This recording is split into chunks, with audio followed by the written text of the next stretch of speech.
ഈ ഒരു സ്ഥലം എനിക്ക് മറക്കാൻ പറ്റാത്തൊരു സ്ഥലമാണ്. ഞാനുള്ളത് ദേര ഗോൾഡ് സൂക്കിലാണ്. ഈ ബെഞ്ച് എനിക്കൊരു മറക്കാൻ പറ്റാത്തതാണ്. ഞാൻ 2 വട്ടം ഞാൻ ഈ മക്കളൊക്കെ ആയിട്ട് വന്നപ്പോൾ, അല്ലേ വൈഫൊക്കെ ഉണ്ട്, മക്കളൊക്കെ ആയിട്ട് വന്ന് ഈ സ്ഥലം ഞാൻ കാണിച്ചു കൊടുത്ത്. ഈ സ്ഥലം എന്തെന്ന് പറഞ്ഞിട്ടുണ്ടെങ്കിൽ, ഞാൻ നാട്ടിൽ നിന്ന് എന്തെങ്കിലും ഒരു തൊഴിൽ സാധ്യത തേടി 25 വർഷം മുമ്പ്, 23 വർഷം മുമ്പാന്ന് തോന്നുന്നു, 20 വർഷം എന്തായാലും എബോ ആയിട്ടുണ്ട്. ആ വർഷം മുമ്പ് ഞാൻ നേരെ ഇവിടെ വിസിറ്റിംഗ് വിസ എടുത്ത് നേരെ ഇങ്ങോട്ട് വരികയാണ്. കാരണം ദേര ഗോൾഡ് സൂക്ക്, ദേരയിൽ വന്നാൽ എന്തെങ്കിലും തൊഴിൽ സാധ്യത ഉണ്ടാവും എന്നുള്ള കരുതിയാണ് അതിൻ്റെ ക്യാപിറ്റലായിട്ടുള്ള ഇവിടെ വന്നത്. ക്യാപിറ്റലല്ല, ഇവിടെ എല്ലാവരും കൂടുന്ന ഒരു സ്ഥലമായിട്ട് ഇവിടെ വന്നത്. ഇവിടെ വന്ന് ഞാൻ നേരെ വിസിറ്റ് എടുത്താണ് വന്നത്. അപ്പോൾ നേരെ പെട്ടിയുണ്ട് എൻ്റെ കയ്യിൽ. പെട്ടിയും വലിച്ചിട്ടുണ്ട് ഇവിടെ ഒന്ന് വിഷമിച്ചിരിക്കുകയാണ്.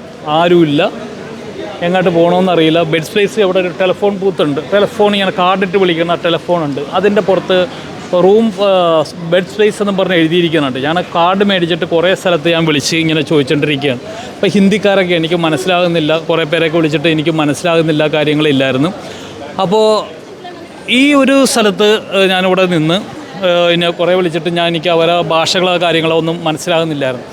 അപ്പോൾ ഞാനത് പിന്നെയും വിഷമിച്ച് ഇവിടെ ഇരുന്നിട്ട്, ഇപ്പോൾ ഇവിടെയുള്ള കടക്കാരൊക്കെ എല്ലാം അടച്ചു പോവുകയാണ്. ഞാനപ്പോൾ ആലോചിക്കുകയാണ്, ഒരു പാർക്ക് എവിടെയെങ്കിലും ഉണ്ടെങ്കിൽ അവിടെ പോയി കിടക്കാം ഇന്നത്തെ ദിവസം.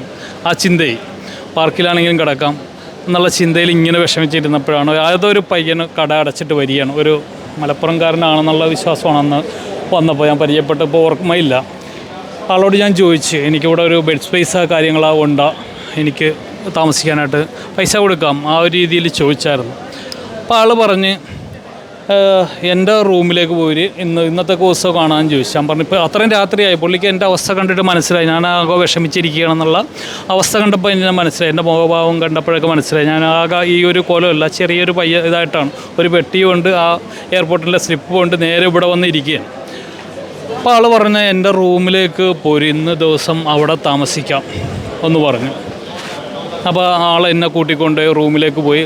1-2 ദിവസം തോന്നുന്നു. ഇവിടെ നിന്ന് നേരെ അങ്ങോട്ട് പോയാണ്. ഇപ്പോൾ എനിക്ക് തോന്നുന്നത് നൈഫൊക്കെയാണെന്ന് തോന്നുന്നു. അത് കഴിഞ്ഞപ്പോൾ എനിക്ക് സ്ഥലമൊക്കെ പിടുത്തം കിട്ടി. നൈഫിലാണെന്ന് തോന്നുന്നു. നൈഫ് ആ സൈഡിലൊരു വില്ല പോലത്തെ ഒരു റൂമിൽ അന്നത്തെ ദിവസം കൊണ്ട് താമസിപ്പിക്കുകയും ചെയ്തത്.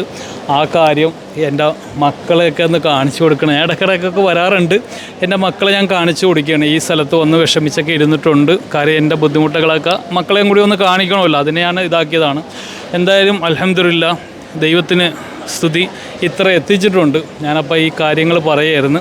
അല്ലെ തസ്നി അവിടെ ഇരിപ്പുണ്ട്, കേട്ടോണ്ടിരിക്കുകയാണ്. എന്തായി ഒന്നും പറയാനില്ല, ആളവിടെ ഇരിക്കുകയായിരുന്നു. ഞാനപ്പോൾ ഒരു വീഡിയോ എടുക്കട്ടെ എന്ന് പറഞ്ഞ് അങ്ങനെ ഇവിടെ ഒന്ന് വീഡിയോ എടുത്തതാണ്. അപ്പോൾ എന്തായാലും ഈ ഒരു കാര്യങ്ങളൊക്കെയാണ് എൻ്റെ ജീവിതത്തിലുള്ള കാര്യങ്ങളൊക്കെയാണ്. ഞാൻ വലിയ സക്സസ് ആയി അല്ലെങ്കിൽ വലിയ ആളായെന്നുള്ളതല്ല, ഇത്ര എത്തിച്ചു തന്നു. നമ്മൾ എന്താ പറയണ, ഇത്ര എത്തിച്ചു തന്നതിന് കാര്യം സീറോയിൽ നിന്ന് ഇവിടം വരെ എത്തിയതിൽ അൽഹംദുലില്ലാ.